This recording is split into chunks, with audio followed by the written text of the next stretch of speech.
cambio muy rápidos, cada vez son más rápidos y las organizaciones cada vez más necesitan saber gestionar esta innovación.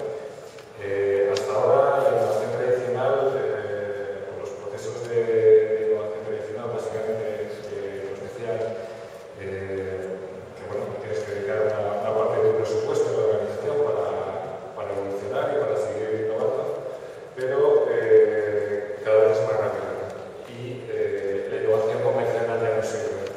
Estamos entrando en una nueva era y el siguiente paso es la innovación disruptiva, que os voy a contar a continuación lo que es, aunque probablemente algunos ya lo sabéis.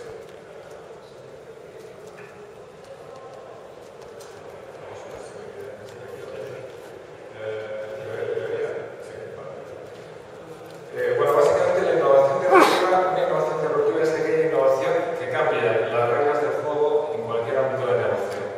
Innovación disruptiva fue, por poner un ejemplo muy fácil de entender, el USB. Cuando se inventó el USB de memoria, el CD-ROM tardó, creo que 3 o 4 meses en desaparecer en lo que era su uso, digamos, de carga de datos convencional, ¿no? Este es un ejemplo bastante simple. Fue definido por el profesor Clayton Christensen de la Universidad de Harvard, que a principios de los años 90.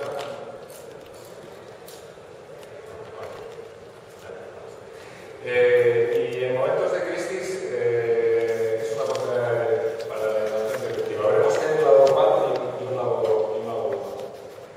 Según el profesor Schumacher, que es el director del Centro MAC de la Universidad de Wharton, tiene varios impactos, como os estoy comentando. En primer lugar, hay una pérdida de ingresos que van a influir en primer momento la mentalidad de recortes.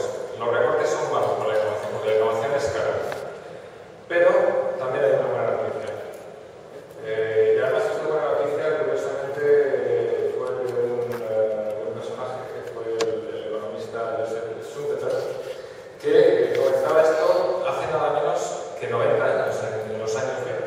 Y es que acuñó la expresión presunción creativa, que básicamente es que a veces es necesario tirar todo para empezar de nuevo.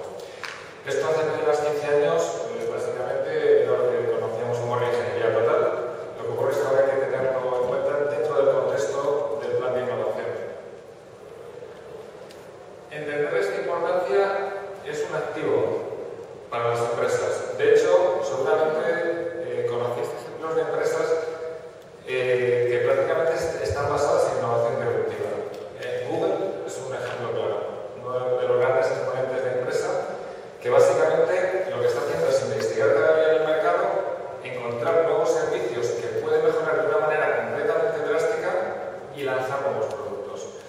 Igual que os digo Google, luego citaremos varios ejemplos, está Microsoft y están prácticamente todas las empresas que son a las fronteras en el mercado han entendido perfectamente que manejar los cambios disruptivos en el mercado es una manera de innovar con inteligencia.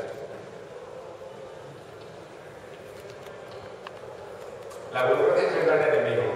Dentro de las organizaciones, si queremos que surjan las ideas, hay que incentivarlo. Y la única manera de incentivarlo es proponiendo organizaciones muy horizontales. La burocracia es uno de los grandes enemigos de la innovación en las empresas. De ahí que muchas de las que habían sido hasta ahora los grandes actores dentro del mercado en cualquier ámbito, no solamente el tecnológico, sin que nos vayamos dando cuenta, están siendo barridos del mercado, porque hay otros entrantes que están sustituyéndolos. Eso es porque no se dieron cuenta a tiempo de que si no se cambia el cliché, si no se cambia la organización, dentro de la organización es muy difícil avanzar. No se mueve de tiempo de eso. Uno solo, no te preocupes, que no da tiempo. Bueno, también existe lo mismo en el sector tecnológico. El profesor John Kim, presidente de BED. Y bueno, él hablaba